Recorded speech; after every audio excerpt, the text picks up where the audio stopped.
Salut tout le monde, c'est Xforce Gaming et aujourd'hui je ne suis pas en compagnie de Sébastien mais je voulais vraiment vous faire cette vidéo parce que Nintendo il y a quelques jours a annoncé, on a vu la bande-annonce du nouveau Pokémon qui va sortir, donc les deux nouveaux, Sun and Moon, Lune et Soleil en français, enfin Soleil et Lune, et du coup on a pu voir les nouveautés dans ces générations qui ont mis quand même 2 ans à sortir. Bah c'est bien ça, c'est très bien, même si j'ai énormément aimé le Pokémon Saphir Alpha, bah c'est bien parfois de prendre 2 ans, parce que normalement c'est 1 an ou enfin peut-être ça a déjà fait 2 ans mais je me rappelle plus en tout cas d'écart entre les deux jeux, et là vu que c'est 200 on pourra avoir plus de détails, des nouveautés, enfin ça va être plus travaillé, c'est normal, il y a 1 an de plus et du coup c'est beaucoup mieux ça. Même si je sais que beaucoup de youtubeurs ont déjà fait, enfin quelques-uns comme youtubeurs ont déjà fait des vidéos du genre où ils présentaient le trailer, etc. Je voulais quand même vous partager cet avis parce que j'adore tellement cette série que je voulais vous montrer mon point de vue sur ce nouveau Pokémon qui va sortir, qui est la 7ème génération. Et j'ai vraiment envie de découvrir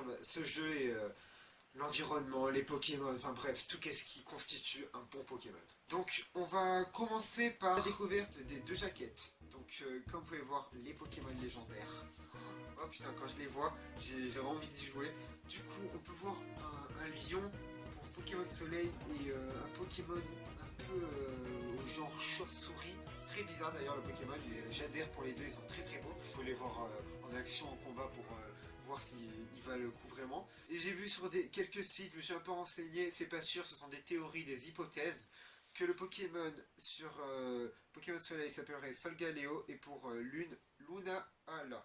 Du coup, j'ai pas envie de vous dire des bêtises, mais voilà, j'ai pris un peu des informations et peut-être ça sera ces noms à voir. Du coup, je vous dirai si c'est ça ou pas pour ceux qui ne vont pas le faire. Je compte me l'acheter en Day One, je vais peut-être me le réserver à Micromania, ou peut-être je regardais sur internet s'il y aura des bonnes affaires. Mais bon, comme il sort en Day One, normalement il est à 50€, il va peut-être baisser de 10€, mais je serai à 40€, mais je vais pas fouiner, je vais le prendre à Micromania. Chaque fois que j'ai envie de m'acheter un jeu Day One, ben, je le prends à Micromania, donc je vais pas changer mon habitude. On a aussi la découverte des 3 starters. Donc, pour le Pokémon O, on a une petite Otari nommée Attaquant. C'est pas encore les évolutions, j'ai bien envie de les voir parce que souvent je choisis un Pokémon selon ses évolutions. Du coup, physiquement, lui, bah, il me plaît bien. Alors, pour le Pokémon Feu, on a Flamiaou. Flamiaou qui est un petit chat et pour moi qui est mon préféré. J'ai hâte de voir ses évolutions à ce Pokémon parce qu'on pourrait faire quelque chose de très beau, un chat en feu. Avec lui, on peut faire beaucoup de choses. Il est vraiment très très beau, je trouve, ce petit chat. Et pour le 3ème Pokémon, on a un Pokémon de type plante et vol. Ça, c'est rare. Un Pokémon, dès le début, il soit de type. Je pense à Salamèche. Salamèche, il est feu.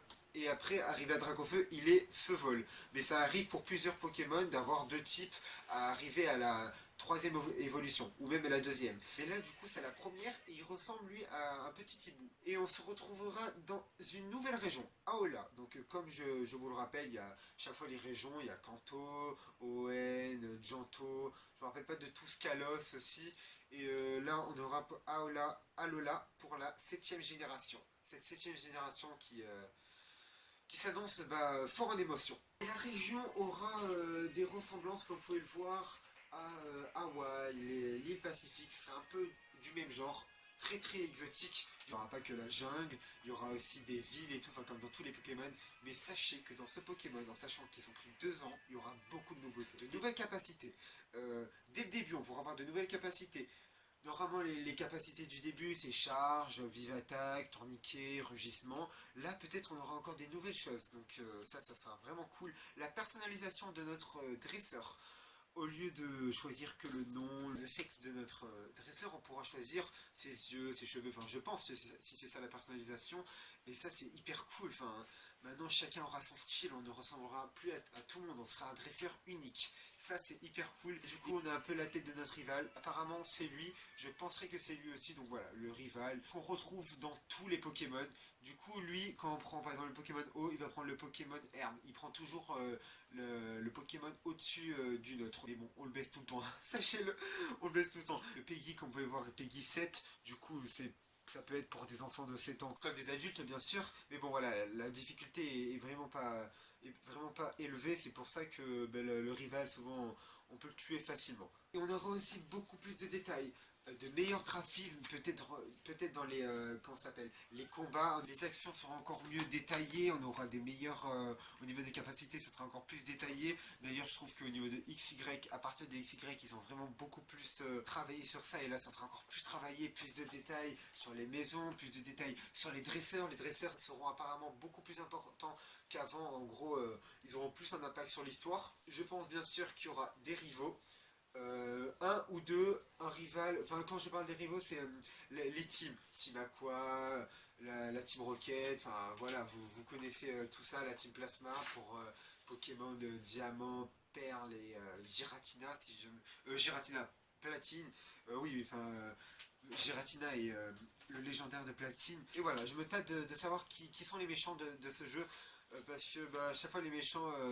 je trouve que ça apporte quelque chose de plus à Pokémon, et sans eux, ce serait nul limite. On aura le professeur Euphorbe, donc chaque fois le professeur qui nous donne notre Pokédex, qui nous propose les 3 starters à choisir. Et donc lui il s'appellera Euphorbe. Du coup voilà, j'ai un peu fait le tour du trailer en fait finalement, parce que ça dure 2 minutes, on n'a pas vraiment énormément de séquences et d'images, mais bon là, regardez-moi ces légendaires. Ils sont pas magnifiques, on n'a pas envie de les découvrir. Ce Pokémon en forme de lion a l'air vraiment cool, tout comme celui de chauve-souris. J'ai vraiment envie d'arriver déjà à la fin du jeu pour les rencontrer. Et pour ce Pokémon, j'aimerais vous demander si vous voulez que je vous propose un let's play ou pas. Du coup, dites-le moi dans les commentaires. Je sais qu'il va sortir dans assez longtemps, 23 novembre, c'est pas demain quoi, enfin c'est limite Noël prochain. Et dites-le moi dans les commentaires, j'aimerais beaucoup. Je n'ai pas de capture d'écran pour DS car ça coûte très cher et enfin voilà, je suis pas spécialisé dans la 3DS. Je pourrais quand même vous filmer potablement le gameplay, enfin le let's play. Et je pense trouver une technique pour bien filmer. Enfin bref, ça c'est pas vraiment un souci. Du coup, dites-le moi dans les commentaires. Et j'ai vraiment envie de faire ce Pokémon, parce que c'est vraiment une série de fous. En plus, on recollectionne les cartes avec Seb, du coup ça me donne encore plus envie de les voir dans les jeux. Et du coup, c'est toujours le même modèle dans tous les Pokémon. On est un jeune homme qui veut partir à l'aventure, et on nous donne un Pokémon, et on nous donne... comment dire, la chance de découvrir de magnifiques paysages, de magnifiques créatures. Enfin, c'est vraiment un univers tellement gigantesque qu'on peut faire tout ce qu'on veut en fait. Et ça marchera, je pense, tout le temps. Depuis 20 ans ça marche, et je pense pas que c'est prêt à s'arrêter Pokémon. Et voilà, donc c'est fini pour cette petite vidéo les amis. Et donc je vous invite à vous abonner en cliquant juste sur le petit haut. Et oui, j'avais pensé au petit haut qui d'ailleurs pourrait faire très bien un Pokémon Soleil. Il avait peut-être déjà été comparé à un soleil comme ça, enfin en plus avec sa couleur très vive, rouge vif, jaune, il fait penser à un soleil. Et d'ailleurs Logia et Lune, peut-être on les verra en second légendaire, parce que parfois par exemple il y a les 2 légendaires principaux, mais on peut bien sûr capturer d'autres légendaires, enfin presque dans tous les Pokémon. Je pense surtout à Mewtwo, on pouvait aller dans une grotte, enfin bref. Je sais plus c'est dans quel Pokémon, je crois que c'est Pokémon noir et blanc, et on trouvait Mewtwo et on galérait pour le capturer, enfin bref. Tellement de souvenirs sur cette magnifique série. Et voilà, je vais arrêter de papoter les amis, et on se dit à la prochaine. J'espère une vidéo avec Seb.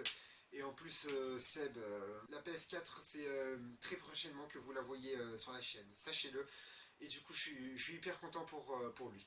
Et sur ce les amis, portez-vous bien, et ne soyez pas trop impatients d'attendre ce magnifique Pokémon qui va, je pense, vraiment nous plaire, nous, les fans de cette magnifique série.